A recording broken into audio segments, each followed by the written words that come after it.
2021లో జనాభాతో పాటు కులగణన జరగాల్సిన అవసరం ఉండే. ఈసారి భారతీయ జనతా పార్టీ నరేంద్ర మోడీ గారు రెండోసారి ప్రధానమంత్రి అయినాక జనాభా లెక్కలు కానీ కులగణన కానీ చెయ్యలేదు. నేను సూటిగా కిషన్ రెడ్డిని అడుగుతున్నా, బండి సంజయ్ని అడుగుతున్నా, ఈ రాష్ట్రానికి వస్తున్న నరేంద్ర మోడీ అమిత్ షాని అడుగుతున్నా, 2021లో మీరెందుకు జనాభా లెక్కలు చేయలేదు? మీరెందుకు కులగణన చెయ్యలేదు? దీని వెనకాల కుట్ర లేదా? దీని వెనకాల కుతంత్రం లేదా? దీని వెనకాల రిజర్వేషన్లు రద్దు చేయాలన్న దుర్మార్గమైన మీ ఆలోచన లేదా? ఇవాళ ఈ దేశంలో 90% ఉన్న దళితులు, గిరిజనులు, బలైన వర్గాల యొక్క రిజర్వేషన్లను రద్దు చేసే అధికారం, హక్కు మీకెవడిచ్చిండు? అందుకే మిత్రులారా, ఈ ఎన్నికలు కీలకమైనవి. కాంగ్రెస్ పార్టీకి అధికారం కొత్త కాదు. 75 సంవత్సరాలలో 55 సంవత్సరాలు కాంగ్రెస్ అధికారంలో ఉంది. రాహుల్ గాంధీ గారి ముత్తాత జవహర్లాల్ నెహ్రూ గారు ప్రధానమంత్రిగా చేసిండు. వాళ్ళ నాయనమ్మ ప్రధానమంత్రి చేసింది.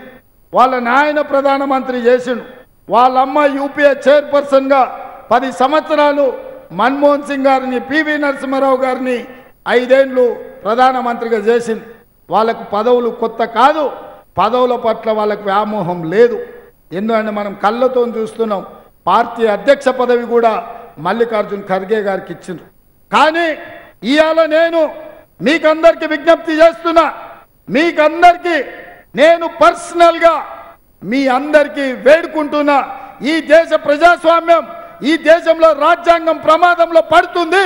ఈ దేశానికి రాహుల్ గాంధీ ప్రధానమంత్రి అయితే తప్ప మీ రిజర్వేషన్లను కాపాడేవాడు లేడు. నరేంద్ర మోడీ ఎవరి మాట వినడు.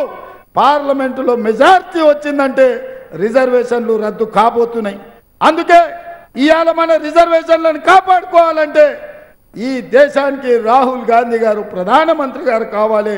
అందుకే నేను ఇవాళ రాయ్ బరేలీకి వెళ్ళి వారి నామినేషన్ కార్యక్రమంలో పాల్గొన్నా.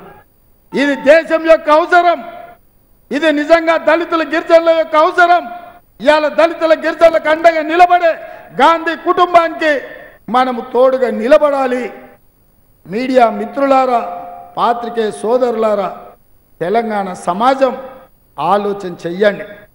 రిజర్వేషన్ ఉండాలి అంటే కాంగ్రెస్ గెలవాలి.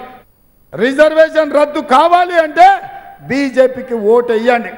నేను ఒకటే మాట చెప్పదలుచుకున్నా, ఇవాళ ఈ రిజర్వేషన్లను ఉంచుకొని ఈ సమాజంలో వెనుకబడిన వాళ్ళను, నిర్లక్ష్యానికి లోనైన వాళ్ళను, సమాజంలోనే గౌరవం లేకుండా, అవకాశాలు రాకుండా బాధపడుతున్న వర్గాలు బాగుపడాలి అనంటే రిజర్వేషన్లు ఉండాలి.